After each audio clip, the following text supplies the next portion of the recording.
लोगोफोर नोंथांमोनखौ दिनै गोदान भिडिअ बरायबाय। दिनै नोंथांमोननि सिगाङाव मोनसे गोनांथार इम्पर्टेन्ट भिडिअ लाना फैदों दै। बेनो जाहैबाय नोंथांमोननि बेंक एकाउन्टखौ फेसबुकजों लिंक खालामनाय। लोगोफोर नोंथांमोना फेसबुकाव गोबांथार बिदिनो फट' बा भिडिअनि पस्ट होयो बा भिडिअ हगारो, नाथाय नोंथांमोना थाइसेबो आर्निं खालामनो हाया। दायो लोगोफोर फेसबुकआ ओरैबायदि मोनसे मोजां प्लेटफर्म जानानै फैदों जेरावनाखि नोंथांमोना पस्ट हगारनानै फट' बा भिडिअफोर बा रिल्सफोर नोंथांमोना हगारनानै जेरावनाखि नोंथांमोना गोबांथार रां नोंथांमोना मान्थलि आर्निं खालामनो हायो। दा बेबायदि मोजां मोनसे प्लेटफर्म जानानै फैदों फेसबुकाव। दा नोंथांमोना जुदि फेसबुकावहाय आर्निं खालामनो थाखाय बा रां आरजिनो बा खामायनोब्ला नोंथांमोना नोंथांनि बेंक एकाउन्टखौ फेसबुकजोंहाय लिंक खालामनांगोन। दा लोगोफोर दिनैनि आं बे लाबोनाय भिडिअआबो बेनो, नोंथांमोना माब्रै जे नोंथांनि बेंक एकाउन्टखौ फेसबुकजों लिंक खालामो बा फेसबुकाव एड खालामो, अब्लासो बेखौहाय नोंथांमोना नोंथांनि बेंक एकाउन्टखौ फेसबुकजों लिंक खालामबासो फेसबुकाव नोंथांमोना जे भिडिअ पस्ट बा रिल हगारदों नोंथांमोना बेनिफ्राय आर्निं खालामनानै जे फेसबुकनिफ्राय फैसाया डाइरेक्ट नोंथांनि बेंक एकाउन्टआव फैगोन। दा बेनिखायनो आं दिनै भिडिअआवहाय नोंथांमोननो A to Z नङाब्लाबो माब्रै नोंथांनि बेंक एकाउन्टखौ फेसबुकजों लिंक खालामो बेखौ आं नोंथांमोननो खोन्थागोन। बेनिखायनो नोंथांमोना भिडिअखौ जाजेननायनिफ्राय जोबनायसिम स्किप खालामालाबा नायलांबानो जाबाय। स्किप खालामोबा नोंथांमोना हाजोबनाय नङा बा रोंनाय नङाबो जानो हागौ, मोनसे मोननै थालाङोब्ला। बेनिखायनो नोंथांमोना भिडिअखौ जाजेननायनिफ्राय जोबनायसिम नायलांब्लानो जाबाय। आरो लोगोफोर जायफ्रानाखि बे बड' मिक्सचार इउटुब चेनेलाव गोदानै फैदों, नोंथांमोना बे बड' मिक्सचार इउटुब चेनेलखौ साबस्क्राइब खालामनानै लाबानो जाबाय, जेन' बेबायदिनो आङो बर' रावजों लेटेस्ट भिडिअ लाना फैयोबा नोंथांमोना जेन' मोननो हायो। आरो लोगोफोर गोबाङानो बे गावगावनि बेंक एकाउन्टखौहाय फेसबुकजों लिंक खालामनो रोङियावहाय बेबायदिनो गोबांथार फट' भिडिअस बा रिल्स आपल'ड खालामबाबो बिथांमोना आर्निं खालामनो हाया। दा बेनिखायनो नोंथांमोना बे भिडिअखौ हागौमानि फेसबुक वाट्सएप नोंथांमोना नोंथांनि लोगोफोरनो शेयार खालामना होदो लोगोफोर, जेन' बै बिथांमोनाबो नुनानै जेन' फेसबुकावहाय बेबायदिनो गावसिनि बेंक एकाउन्टखौ लिंक खालामनानै जेन' फट' बा रिल बा भिडिअफोर आपल'ड होनानै जेन' बिथांमोना आर्निं खालामनो हायो। अब्ला लोगोफोर दायो आं बेवहाय माब्रै नोंथांनि बेंक एकाउन्टखौहाय बेयाव फेसबुकजों लिंक खालामो बेखौ आं नोंथांमोननो खोन्थागोन। दायो आं बेवहाय आंनि जे फेसबुकावहाय फैबाय। दा फेसबुकाव नोंथांमोना बेवहाय गोजौआवहाय बेबायदिनो नुदों नोंथांनि जे प्रफाइल फट' बेवहाय नोंथांमोना नुनो हादों। दा बेवहाय गेजेरावहाय नोंथांमोना बेबायदि मोनसे अपसन नुदों, नैबे प्रफाइलनि मोनसे लग' नुदों नोंथांमोना बेवहाय क्लिक खालामनानै होबानो जायो। बेयाव फैनानै नोंथांमोना नोंथांनि जे फेसबुक एकाउन्टखौ चेक खालामबानो जाबाय। जेन'बा गुबुनफोरनि बायदि जेरैहाय फेसबुक पेजफोर बायदि बेवहाय फल'वार्स ओंखारनाय बा फल'यिं आरो नैबे गाहायाव सी डाशबर्ड, जुदि नोंथांनि फेसबुक एकाउन्टआ बेबायदि ओंखारनाय खालामाखैब्ला, दा सिगांग्रो आं बेखौ खोन्थाग्रोनो हास्थायदों, नोंथांमोना जुदि गुबुनफोरनि बायदि नोंथांनि फेसबुकखौहाय फेसबुक पेज बायदि नोंथांमोना खालामनोब्ला नैबेयावहाय नोंथांमोना राइट साइडजों आगदाजों नैबेवहाय मोनसे 3 डट नुदोंना, नोंथांमोना बेवहाय क्लिक खालामनांगोन। बेयाव क्लिक खालामनानैहाय गाहायावहाय स्क्रल डाउन खालामदो। बेखौ स्क्रल डाउन खालामनानै नोंथांमोना नैबेयाव मोनसे अपसन नुदों जे टार्न अफ प्रफेशनेल मड। दा आंनिया जे मानसिफोरनि बायदि फेसबुक पेज बायदि खालामनानै दंखायो नालाय, बेखायनो टार्न अफ प्रफेशनेल मडआव देखायदों। जुदि नोंथांमोना खालामाखैबा, गुबुनफोरनि बायदि फेसबुक पेज बायदि नोंथांमोननि एकाउन्टआ नुवाखैब्ला बा खालामाखैब्ला, बेवहाय नोंथांमोना टार्न अन, बेवहाय बेबायदि नुगोन टार्न अन प्रफेशनेल मड बेबायदि नुगोन, नोंथांमोना बेवहाय क्लिक खालामनो होबानो जागोन। अब्लानो बेयाव क्लिक खालामबानो नोंथांनि बे फेसबुक एकाउन्टआ गुबुनफोरनि बायदि जे फेसबुक पेज बायदि बेयाव फल'वार्स बा फल'यिं बेबायदि नोंथांमोननियावहाय ओंखारनाय जागोन। बेबायदि दायो लोगोफोर आं खोन्थागोन नोंथांनि जे बेंक एकाउन्टखौ बे नोंथांनि फेसबुकजों माबोरै लिंक खालामो। दा बेनि थाखाय नोंथांमोना नैबावहाय जे नुदों सी डाशबर्ड, बे सी डाशबर्डआव नोंथांमोना क्लिक खालामनानै होनांगोन। बेयाव क्लिक खालामनाय लोगो लोगो बाव बेबायदि पेज ओंखारबाय। लोगोफोर आं बेवहाय गुबुनखौ आं जेबो खोन्थानाय नङा, खालि जे बेंक एकाउन्टखौ माबोरै लिंक खालामो आं बेखौ खोन्थागोन। दा बेनि थाखाय नोंथांमोना गाहायाव स्क्रल डाउन खालामदो, गाहायाव स्क्रल डाउन खालामथार। बेवहाय नैबाव टुल्स नुदों, बेवहाय आरो मनेटाइजेसन नुदों। नोंथांमोना बे मनेटाइजेसनावहाय क्लिक खालामनानै होबानो जागोन। दायो आं बेयाव क्लिक खालामबाय। बेयाव क्लिक खालामोबा नोंथांमोना नुदों नैबावहाय आर्निं। नोंथाङा जे नोंथांनि फेसबुकाव पस्ट होनाय फट' भिडिअ रिल्स बिनि आर्निंआ बेवहाय श' जागोन आरो नोंथाङा जे मान्थलि जे नोंथांनि जे फेसबुक एकाउन्टनिफ्राय नोंथांनि एकाउन्टआवहाय ट्रेन्सफार जानोसै फैसाया बा जागोन फैसाया नैबावहाय श' जागोन। दा लोगोफोर नोंथांनि जे एकाउन्टखौ फेसबुकजों लिंक खालामनो थाखाय नोंथांमोना बेवहाय बेबायदि मोनसे अपसन नुदों बेनिफ्राय नैबे कन्टिनिउ नुदों ना बे कन्टिनिउआवहाय नोंथांमोना क्लिक खालामनानै होनांगोन। दायो आङो बेवहाय क्लिक खालामबाय। बेयाव क्लिक खालामोबा बेवहाय बेबायदि पेज खेवगोन दै लोगोफोर। बेयाव नोंथांमोना मोजाङै नायबानो जाबाय। बेवहाय नैबावहाय लिगेल फार्स्ट नेम होदों बाव नोंथांनि नेमखौहाय टाइप खालामना होनांगोन। आंनिया बेवहाय डाइरेक्ट श' जाखादों बा ओंखारखाबाय नोंथांमोनाबो बिदिनो डाइरेक्ट ओंखारनो हागौ नोंथांनि नामा। जुदि दस्रा ओंखारदोंबा नोंथांमोना बेखौहाय टाइप खालामना होफिनबानो जाबाय। आरो नैबावहाय लिगेल लास्ट नेम माने बेवहाय नोंथांनि टाइटेलखौहाय जुदि टाइटेला ओंखारदोंबा थिगैनो दं आरो जुदि ओंखाराखैबा नोंथाङा नोंथांनि टाइटेलखौहाय बेवहाय टाइप खालामना होबानो जाबाय। आरो नैबावहाय डेट अफ बार्थ गोबाङानो फेसबुक खुलिबा जे गावनि डेट अफ बार्थखौहाय दस्रा होनानै लायो। जुदि नोंथाङा दस्रा होनानै लादोंबा नोंथाङा नोंथांनि कारेक्ट डेट अफ बार्थखौ बेवहाय होना होबानो जाबाय। आरो बेनिफ्राय गाहायावहाय नैबे कान्ट्रिया जे इन्डिया बेयो सेलेक्ट जानानै थाखागोन। बेनिफ्राय नैबे नेक्स्टआवहाय क्लिक खालामना होनांगोन। दायो आं बेवहाय क्लिक खालामना होनि। बेयाव क्लिक खालामनाय लोगो लोगो बेयाव बेबायदि ओंखारबावबाय। बेवहाय जोंनि कान्ट्रि बियो गासिबो बिनो जाखाबाय आरो नैबे इन्डिभिडुवेल बिजनेस टाइपआव इन्डिभिडुवेल जोङो बेखौनो होनानै दोननांगोन। बेनिफ्राय गाहायावहाय नैबेयाव नेक्स्ट होदों बे नेक्स्टआवहाय क्लिक खालामनांगोन। दायो आं बेयाव क्लिक खालामबाय। दायो लोगोफोर बेयाव बेबायदि मोनसे अपसन ओंखारबावबाय जे इन्टार योर इनफ' बेयाव नोंथांमोना नोंथांनि नेम बायदि रोखोम बाव मा ओंखारो बेखौ नोंथांमोना कारेक्ट मोजाङैहाय नोंथांमोना फिलआप खालामनांगोन। दायो लोगोफोर बेवहाय आंनि नेम ओंखारबाय आङो बेखौ स्क्रल डाउन खालामबाय।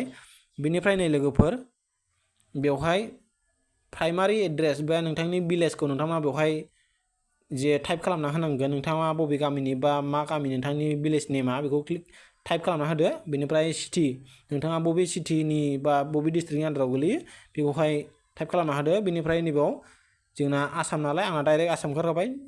जानो हागौ नोंथांमोनाबो आसामानो ओंखारखादों। जुदि आसाम ओंखाराखैबा नोंथांमोना बेखौ आसामाव नैबावहाय क्लिक खालामनानै आसामखौ सेलेक्ट खालामबानो जाबाय। बेनिफ्राय नैबावहाय जे पस्टेल नाम्बार बा पिन कड नोंथांनि पिन क'डआ मा बेखौ टाइप खालामना होदो। बेनिफ्राय नैबावहाय फन नाम्बार आरो नैबावहाय इमेल बे इमेलावहाय नोंथांनि जे इमेल आइडि बेखौहाय टाइप खालामना होनांगोन बेवहाय। बेनिफ्राय एसे स्क्रल खालामबावोब्ला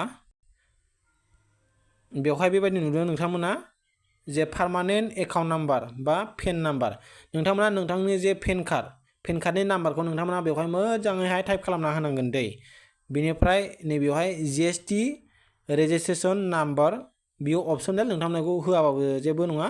दायो बेनिफ्राय नैबे गाहायावहाय बक्सआवहाय नैबे बक्स नुदों बे बक्सआवहाय टिक खालामनानै नैबाव नेक्स्टआव आङो क्लिक खालामनांसिगोन। दायो आं बेयाव क्लिक खालामबाय आरो आङो नेक्स्टआवहाय क्लिक खालामबाय। दायो बेवहाय बेबायदि मोनसे पेज खेवबावबाय नोंथांमोना बेवहाय नुनो हादों बेयाव मोनथाम अपसन नुदों। फार्स्टआव bank transfer wire transfer link your people account. दा नोंथांमोना बेवहाय नैबे फार्स्टनि जे बेंक ट्रेन्सफार बेखौ नोंथांमोना बेवहाय क्लिक खालामनांगोन। बेयाव क्लिक खालामोबा बेयाव बेबायदि ओंखारगोन। दायो नोंथांमोना नायनो हादों बेयो लडिं जादों बेबायदिनो लडिं जायो नोंथांमोना वेट खालामनांगोन।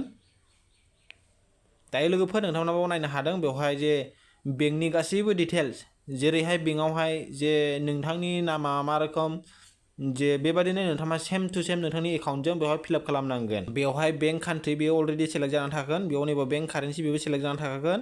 आरो नैबेवहाय लिगेल फार्स्ट नेम नोंथांनि नेमखौ होदो आरो मिडिल नेमाव नोंथाङा कुमार बायदिसिना दंबासो नोंथांमोना होनांगोन। बेनिफ्राय लिगेल लास्ट नेमाव टाइटेल होदो। टाइटेल होखांनायनि उनावहाय नैबेवहाय नोंथाङा IFSC कड नुदों नोंथांमोना IFSC क'डआव नोंथांमोना मोजाङै नोंथांनि IFSC क'डखौ होबानो जाबाय। नैबे बेंक एकाउन्ट नाम्बार बे बेंक एकाउन्ट नाम्बाराव मोजाङै होबानो जाबाय जेन' मिस्टेक दाजाथों। बेनिफ्राय नैबे लिंक पे आउट मेथडआव क्लिक खालामना होबानो जाबाय। दायो नोंथांमोना बेवहाय नुदों नैबे एड योर टेक्स इनफ' नोंथांमोना टेक्स इनफ'आवहाय नोंथांमोना माखासे खामानि मावनांगौ दंबावो बा टेक्स भेरिफिकेसननि थाखाय। बेनि थाखाय नोंथांमोना नैबे एड टेक्स इनफ' होनाय दं बेवहाय क्लिक खालामना होनांगोन। दायो आं बेवहाय क्लिक खालामबाय। बेनिफ्राय दायो नैबावहाय जे कन्टिनिउ एस नैबाव जे आंनि फेसबुकनि जे नेम बेयो श' जादों। दायो बेयाव कन्टिनिउ एसआवहाय आङो क्लिक खालामना होनांगोन। नोंथांमोनाबो बेयाव क्लिक खालामना होबानो जाबाय आरो बेवहाय बेबायदिनो सेम ओंखारबावबाय आरो बेखौ कन्टिनिउ एसआवहाय क्लिक खालामना होबावदो बेनिफ्राय लोगोफोर नोंथांमोना बेयाव मोजाङै नायनांगोन बेयाव गेट स्टार्टेड बेवहाय नुबाय बेनिफ्राय नैबेयाव जे नुदों नोंथांमोना what is your tax classification बेवहाय नोंथांमोना बे इन्डिभिजुवेल बेनो थाखागोन बेनिफ्राय नैबेवहाय नोंथांमोना जे आं फरायबाय थालिया नोंथांमोना जास्ट बयनियाबो सेमानो जाखायो जास्ट नोंथांमोना नैबेवहाय जे न' होनाय दंना नोंथांमोना बे न'आवसो क्लिक खालामना होनांगोन दायो आं बेयाव क्लिक खालामबाय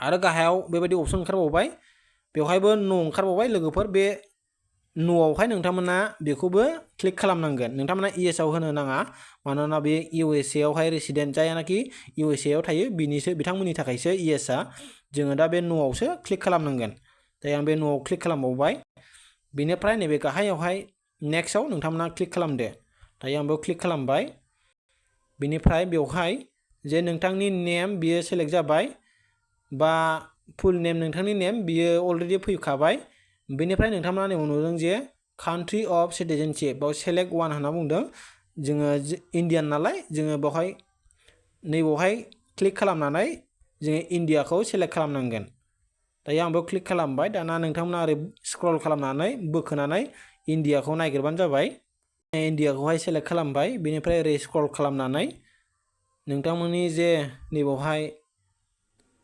नोंथांनि जे पेन कार्ड नाम्बार बियो श' जागोन बेनिफ्राय नैबेवहाय नुदों नोंथांमोना बक्स नुदों नोंथांमोना बे बक्सआवहाय टिक खालामनो नाङा दै नोंथांमोना जास्ट गाहायावहाय नैबे नेक्स्टआवहाय क्लिक खालामनानै होबानो जायो बेनिफ्राय नोंथांनि जे एड्रेस बियो बेवहाय श' जाबावबाय दायो बेखौहाय स्क्रल खालामनानै ओरै नायनो हायो बेनिफ्राय नैबे गाहायावहाय नेक्स्ट होनाय दं बे नेक्स्टआवहाय क्लिक खालामना होबावदो दायो आं बेयाव क्लिक खालामबाय बेनिफ्राय बेवहाय नोंथांनि जे एड्रेस बियो गासिबो श' जाबाय बेनिफ्राय नैबे नेक्स्टआव क्लिक खालामना होबावनांगोन बेनिफ्राय नैबेवहाय मोजाङै नायदो लोगोफोर बेवहाय नोंथांमोना मोनथाम बक्स नुदों दा बयनियाबो सेमानो जाखायो दा बेखौबो आं नोंथांमोननो जास्ट खोन्थाहरनो हास्थायदों नोंथांमोना जे नैबे फार्स्टनि अपसन नुदों नोंथांमोना 0% of service will B physical नोंथांमोना बेवहाय फार्स्टनि अपसनाव नोंथांमोना क्लिक खालामनांगोन दायो आं बेयाव क्लिक खालामबाय बेनिफ्राय नैबे नेक्स्टआवहाय क्लिक खालामदो दायो नेक्स्टआवबो क्लिक खालामबाय बेनिफ्राय गाहायाव स्क्रल खालामथार बियो बेबायदि गोबांथार अपसनफोर ओंखारबाय बेयाव गाहायाव स्क्रल खालामखांनानै नैबेवहाय मोनसे बक्स नुदोंना नोंथांमोना बेखौहाय नोंथांमोना क्लिक खालामनानै होनांगोन बे बक्सआवहाय बेनिफ्राय नैबेवहाय सिगनेचार बाव टाइप योर फुल नेम होननानै बुंदों नोंथांमोना बेवहाय नोंथांनि नेमखौहाय जे टाइप खालामनानै होनांगोन टिक मार्क होबाय बेनिफ्राय नैबेवहाय आङो आंनि फुल नेमखौ होनांसिगोन नोंथांमोनाबो होबानो जाबाय बेवहाय बेबायदिनो आङो टिक मार्क होबाय आंनि फुल नेमखौ बाव होबाय नैबेयाव जे दिनैनि डेट बियो श' जाबाय बेनिफ्राय नैबे गाहायाव नेक्स्ट होनाय दं बे नेक्स्टआवहाय क्लिक खालामनांसिगोन दायो आं बेवहाय क्लिक खालामबाय बेवहाय क्लिक खालामनाय लोगो लोगो नै बेवहाय बेबायदिनो पेज गेवबाय बा श' जाबाय बेखौ नोंथांमोना गाहायावहाय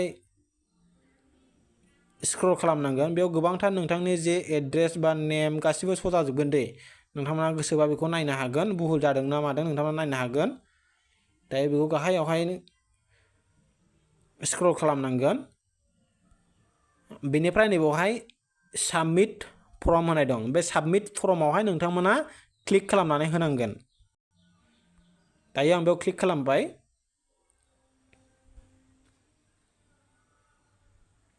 बेयाव क्लिक खालामनाय लोगो लोगो दायो लोगोफोरनै जे आंनि एकाउन्टखौ फेसबुकजों लिंक खालामनाय बेयो साक्सेसफुल जाबाय नोंथांमोना नायनो हागोन बेवहाय नै गासिबो श' जाजोब्बाय आंनि जे नेम एड्रेस पेन कार्ड नाम्बार गासिबो श' जाजोब्बाय बेनिफ्राय गाहायथाराव नोंथांमोना नैबेवहाय नुनो हादों नैबेवहाय ग्रीन कालारावहाय डान लिरनाय दं नोंथांमोना बे डानावहाय क्लिक खालामनांगोन आरो जुदि नोंथांमोना बेखौ क्लिक खालामनायनि सिगां जुदि नोंथांमोना नायनो गोसोबा नैबे भिउ पिडिएफ नोंथांमोना बेवहाय क्लिक खालामना होबानो जाबाय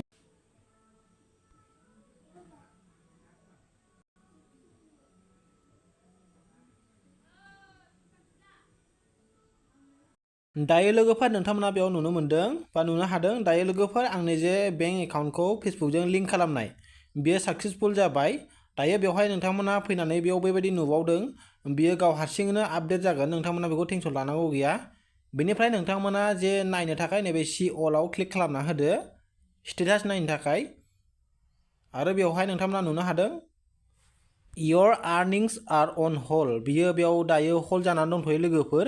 बियो जानुवारि 11, 2025 सिम बिदिनो 1 उइकसो बियो होल्ड जानानै थाद'गोन। बियो 1 उइकनि गेजेराव बियो गाव हारसिंनो आपडेट जानानै फैगोन लोगोफोर, नोंथांमोना बेखौ टेनसन लानांगौ गैया। अब्ला लोगोफोर नोंथांमोनाबो बे भिडिअखौ नायनानैहाय बेबायदिनो खालामनानै लाबानो जाबाय। आरो नोंथांमोना फेसबुकावहाय भिडिअ बा फट' रिल्स नोंथांमोना आपल'ड खालामनानै नोंथांमोना गोबां रां नोंथांमोना आर्निं खालामनो हागोन। बेनिफ्राय जे नोंथाङा फेसबुकनिफ्राय आर्निं खालामदों बा खामायनाय फैसा, बियो नैबे आर्निंसआवहाय नैबेयाव डलार सिन नुदों नोंथांमोना, बेवहाय श' जागोन।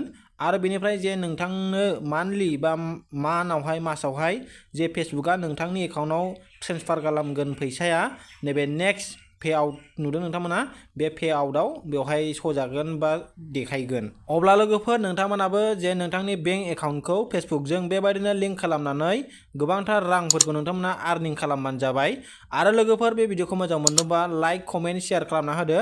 आरो हागौ माने बे भिडिअखौ शेयार खालामना होदो दै लोगोफोर, नोंथांनि लोगोफोरनो, जेन' बै गुबुन जायफ्रानाखि मिथिया बिथांमोनाबो बे भिडिअखौ नायनायजों लोगोसे जेन' गाव गावनि बेंक एकाउन्टखौहाय फेसबुकजों लिंक खालामनानै जेन' एसे एनैबाबो जेन' आर्निं खालामनो हायो। बेबायदिनो फेसबुकआवहाय गोबांथार इस्युसफोर दंबावो दै, जेरै मनेटाइजेसन प्रब्लेम बा जे फेसबुकआवहाय पस्ट खालामनाय भिउस फैयै आरो जे नोंथांनि पस्ट होनायाव स्ट्रिक नांनाय बा भिउस फैया, बेबायदिनो अनेकथार इस्युसफोर थाबावो दै फेसबुकआवहाय।